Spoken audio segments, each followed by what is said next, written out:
அஸ்ஸலாமு அலைக்கும் வரஹ்மத்துல்லாஹி வபரகாத்துஹு. இன்றைக்கு நாங்கள் குர்ஆனுக்கு ஒரு சுருக்கமான மொழிபெயர்ப்பு பண்ண போகிறோம்.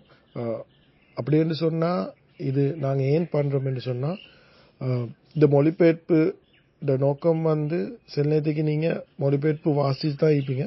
அதை வாசிக்கொள்ள சில வார்த்தைகள் சரியான கஷ்டமான வார்த்தைகள் பாவிக்கப்படுது.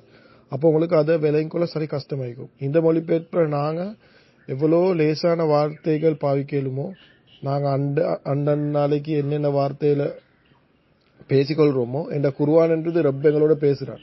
அப்போ நாங்கள் அதில் கஷ்டமான வார்த்தைகளை பாவிச்சுன்னு சொன்னால் அல்லாஹ் சுப்ஹானஹு வ தஆலா எங்களுக்கு அது அரபில் தான் இருக்குது, அதே விளங்குது இல்லை. அப்போ நாங்கள் மொழிபெயர்ப்பு பார்க்குற நோக்கம் அதை அல்லாஹ் சுப்ஹானஹு வ தஆலா எங்களோட பேசுகிறத விளங்குறோம்ன்றதுக்கு.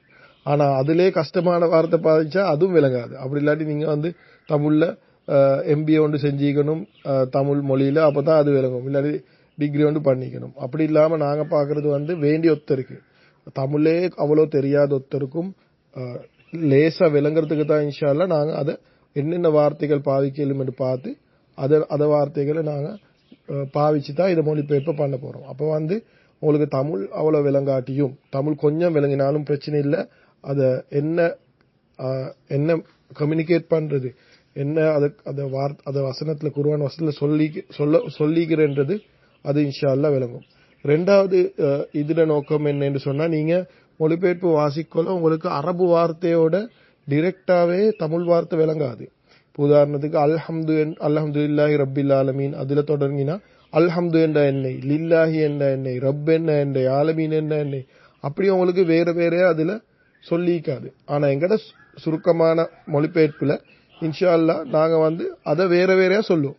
அப்படி என்றா அல்ஹம்து என்ற எண்ணெய், லில்லாஹி என்ற எண்ணெய், அதில் எத்தனை வார்த்தை இருக்குது. அப்போ என்ன நடக்கும் என்று சொன்னால், அந்த வார்த்தைகள் நீங்கள் திரும்ப ஒரே வார்த்தைகளை கேட்க போகல. இப்போ ஹம்த் என்ற வார்த்தை திரும்ப கேட்க போகல, அதோட அர்த்தம் உங்களுக்கு வந்துடும் இன்ஷா அல்லாஹ்.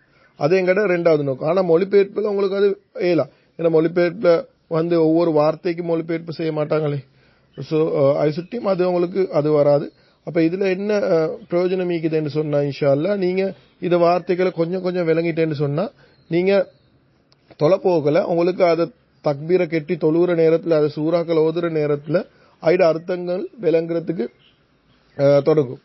அப்போ அதுதான் இதை தொடரில் அடுத்த ஆக முக்கியமான நோக்கமாக இருக்குது. அடுத்த நோக்கம்தான், மூணாவது நோக்கம்தான், இப்போ நீங்கள் அதில் மொழிபெயர்ப்ப தமிழில் வாசி கொண்டு போகல ஒரு 2 ஆயத்துக்கு இடையில என்ன சம்பந்தம் இருக்குது, அல்லாஹ் சுப்ஹானஹு வ தஆலா ஏன் இதாயத்தை முதல்ல சொல்றான், அப்புறம் ஏன் இதாயத்தை சொல்றான், இது ரெண்டுக்கு இடையில சம்பந்தம் என்ன, அது சூறால என்ன பத்தி, முழு சூறாலையும் என்ன பத்தி பேசப்படுது, அது முழு சூறாக்கும் அது ஆயத்துக்கும் என்னது, ஏன் அது ஆயத்து ஆயின வந்திக்குது.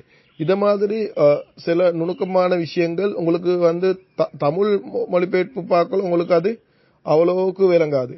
அப்ப எங்களுக்கு ஏலும் இன்ஷா அல்லாஹ் இந்த சுருக்கமான நாங்க பண்ண போற இந்த மொழிபெயர்ப்பு மூலம் அதுல ஒரு ஐடியா ஒன்று எடுக்கலும். அப்ப இதுதான் இது ஆயத் சொல்லுது, இது ஆயத்துல இப்ப உங்களுக்கு அது முழு ஆயத்தம் எடுத்தா அதுல என்ன சொல்றேன்னு சரியா விளங்காது. அது இல்லாட்டி அதோட இருக்கிற அதுக்கு முன்னுக்கு ஆயத்தில் இருக்கிற சம்பந்தம் விளங்காது. அது எல்லாமே நாங்க இன்ஷா அல்லாஹ் இதுல நாங்க ஒரு முயற்சி ஒன்று எடுக்க ட்ரை பண்றோம். அதை விளங்குறதுக்கு முயற்சி பண்றோம் இன்ஷா அல்லாஹ், அதை விளங்க வைக்கிறதுக்கு இன்ஷா அல்லாஹ். அப்ப உங்களுக்கு அது விளங்கியலும் இன்ஷா அல்லாஹ். அடுத்தது சில ஆயத்கள் எடுத்துட்டா அல்லாஹ் சுப்ஹானஹு வ தஆலா அதுல சில நிறைய விஷயங்கள் சொல்லப்படுது. ஆனா ஒரு இன்ட்ரெஸ்டிங்கான ஒரு நுணுக்கமான விஷயங்கள் 2-3 நாங்க இன்ஷா அல்லாஹ் சில ஆயத்துக்கு அப்படி இருந்தேன்னு சொன்னா எல்லா ஆயத்துக்கும் மீக்குது, அதையும் நாங்க ஏழுமான மாதிரி கொஞ்சம் பார்ப்போம். இதுல என்ன ஐடியான்னு சொன்னா, இன்ஷா அல்லாஹ் தஃப்சீர்கள் ஒவ்வொரு ஆயத்துக்கும் நிறைய தஃப்சீர்கள் எழுதப்பட்டிருக்குது. அப்ப நிறைய விஷயங்கள் சொல்லப்பட்டிருக்குது. அப்ப அது எல்லாமே சொல்ல போனோம்னா எங்களுக்கு அது டைம் போதா இது எல்லாமே சொல்றதுக்கு. அப்ப இதுல நோக்கம் என்ன, இது சுருக்கமான தஃப்சீர், அப்படி இல்லாட்டி சுருக்கமான மொழிபெயர்ப்பு. இதுல நோக்கம் என்னன்னு சொன்னா, மெயினாவே அதை நாங்க ஒரு இப்ப எக்ஸாம்பிள் 100 ஒரு ஆயத்துக்கு 100 பாயிண்ட்ஸ் இருக்குதுண்டா அது எல்லாமே சொல்லாம அது 100ல ஒரு 5 இல்லாட்டி 3 அது மாதிரி எங்களுக்கு எது மக்களுக்கு ஆக முக்கியமா எங்களுக்கு விளங்குற மாதிரி எது அப்படின்றா இது நல்ல மெது சரியில்லை அல்லாஹ் சுப்ஹானஹு வ தஆலாக்கு தான் தெரியும். ஆனா அது 100ம் செல்றதுக்கு டைம் இல்லா சுட்டி அதில் செலக்ட் பண்ணி கொஞ்சம் செலக்ட் பண்ணி நாங்கள் என்ன செய்யறோம், அதை தஃப்சீர்கள் இருக்கிற எங்களுக்கு விளங்குது. ஓகே, இது நல்ல, இது கொஞ்சம் கட்டாயம் தெரிஞ்சுக்கொள்ளணும், இது கட்டாயம் தெரிஞ்சுக்கொள்ளணும் அப்படின்னு அதை நினைக்கிற பாயிண்ட்ஸை மட்டும் கொண்டாந்து அதை பாயிண்ட்ஸை வந்து இன்ஷா அல்லாஹ் நாங்கள் இது சுருக்கமான தஃப்சீர்ல டிஸ்கஸ் பண்ணுவோம் இன்ஷா அல்லாஹ். அது இன்னொரு நோக்கமாக இருக்குது. அப்போ உங்களுக்கு சில முக்கியமான விஷயங்கள் படிச்சு கொள்ளையிலும் அதை ஆயத்தை பற்றி.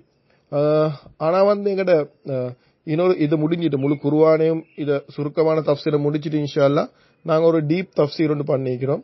அந்த டீப் தஃப்சீர்ல நாங்க ஒரு ஆயத்தை, இப்போ உதாரணத்துக்கு பிஸ்மில்லாஹிர் ரஹ்மானிர் ரஹீமுக்கு எத்தனையோ தஃப்சீர்கள் எழுதிக்கிறாங்க, டீப்பா பேசிக்கிறாங்க, எத்தனையோ பேஜஸ் எழுதிக்கிறாங்க, சூரா ஃபாத்திஹா எத்தனையோ பேஜஸ் எழுதிக்கிறாங்க.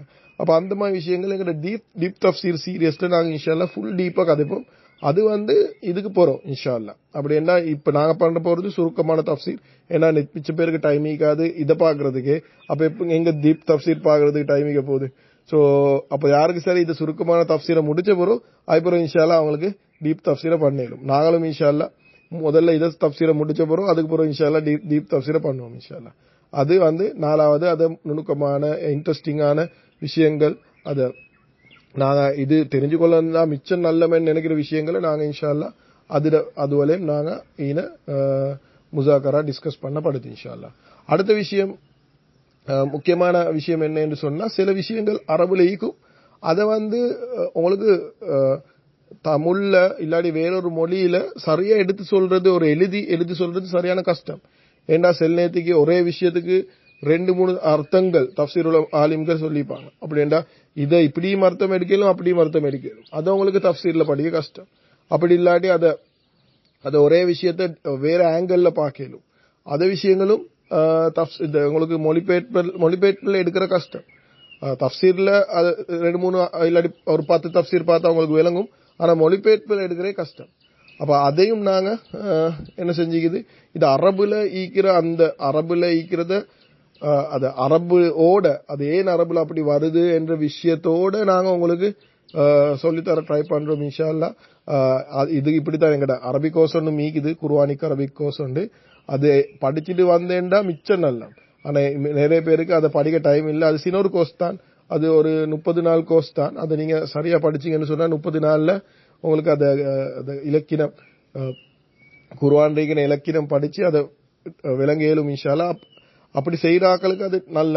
அப்படி இல்லாட்டி நாங்க இந்த சுருக்கமான தஃப்சீர்ல அதை படிக்கவே ஆட்டியும் அதை நீங்க பார்க்கவே ஆட்டியும் ஈன வச்சு நாங்க இன்ஷா அல்லாஹ் அதுல இருக்கிற விஷயங்கள், அது எப்படி அதை மொழிபெயர்ப்பு வருது, அது கிராமரால இலக்கினத்தால் எப்படி வருது, இன்னொன்று சர்ஃபண்டிக்குது அதால் எப்படி வருது என்ற விஷயங்களையும் நாங்க இன்ஷா அல்லாஹ் முசாக்கரா பண்ணப்படும்.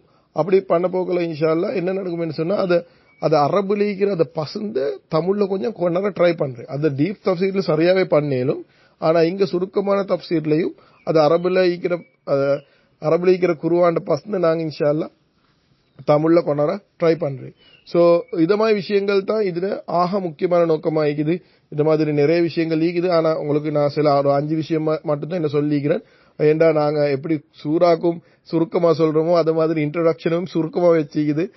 நீங்க யோசிச்சு பாருங்க, இதை சுருக்கமானதே ஒரு 10 நிமிஷம் போகுதுண்டா, டீப்பா பண்ண போனா எவ்வளவு நேரம் போகும். சோ அது சொல்லி எல்லா விஷயமும் சுருக்கம் என்று சொன்னதுக்கு டீட்டெயில் ஆகி சுருக்கம் என்றதுக்கு அது கொஞ்சம் லாங் ஆயிக்கும் சம்டைம்ஸ். ஆனா நினைச்சுக்கோங்க அதுதான் சுருக்கம் என்று. ஏன்னா டீப் பண்ண போகல உங்களுக்கு விளங்கும். இப்ப ஒரு ஆயத்துக்கு ஒரு 10 நிமிஷம் சுருக்கமானதுல டிஸ்கஸ் பண்றேன்டா, டீப்ல டிஸ்கஸ் பண்ணக்குள்ள ஒரு ஆயத்துக்கு 2 hour 3 hour அந்த மாதிரி போக சான்ஸ் இருக்குது.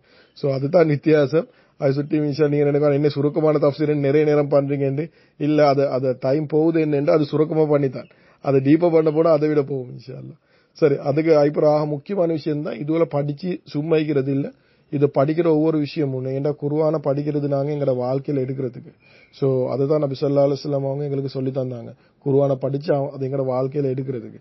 சோ அதுதான் அவங்க காட்டின்னு தந்தாங்க, சொல்லி தந்தாங்க, அவங்க வாழ்ந்து காட்டின்னு தந்தாங்க. அது ஒவ்வொரு விஷயங்களும் நாங்க இன்ஷா அல்லாஹ் அதுல சில டைம்ல அந்த ஆயத்துவல்ல இதுல எனக்கு என் வாழ்க்கையில என்ன எடுக்கலும் என்ற விஷயத்தை நாங்க பார்ப்போம் இன்ஷா அல்லாஹ்.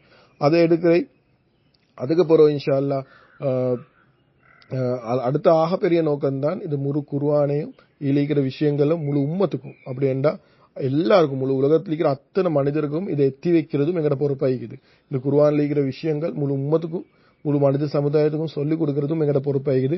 ஸோ இன்ஷா அல்லாஹ் நாங்கள் நியத்து வைக்கிறது படிக்கிறது, படிச்சு விளங்குறது, விளங்கி அமல் செய்யறது, அமல் செஞ்சு முழு உம்மத்துக்கும் முழு உலகத்துக்கும் எத்தனை பில்லியன் மக்கள் உலகத்தில் இருக்கிறாங்களோ அத்தனை பேருக்கும் இந்த குர்ஆனை நாங்கள் எத்தி வைக்கிறதும் பொறுப்பாகிக்கிற சுட்டியும் அதை நியத்தை நாங்கள் வச்சுக்கொண்டு இன்ஷா அல்லாஹ் அப்போ நாங்கள் சுருக்கமான தஃப்சீரை ஸ்டார்ட் ஆக்குவோம், தொடருவோம். இது ஒரு பெரிய தொடர். இன்ஷா அல்லாஹ் துஆ செய்யுங்க. இதை ஃபுல்லாக முடிச்சுட்டு இன்ஷா அல்லாஹ் அதுக்கப்புறம் டீப் தஃப்சீரை செய்யக்கூடிய பாக்கியத்தை அல்லாஹ் சுப்ஹானஹு வ தஆலா எங்கள் அனைவருக்கும் தரணும். எங்கள் அனைவருக்கும் இந்த குர்ஆனை விளங்கி அது படி அமல் செஞ்சு முழு உம்மத்துக்கும் எத்தி வைக்கக்கூடிய பாக்கியம் அல்லாஹ் சுப்ஹானஹு வ தஆலா எங்களை எல்லாருக்கும் தரணும். சுப்ஹானல்லாஹி வ பிஹம்தி, சுப்ஹானக்கல்லாஹி வ பிஹம்திக, அஷ்ஹது அல்லா இலாஹ இல்லா அன்த, அஸ்தக்ஃபிருக.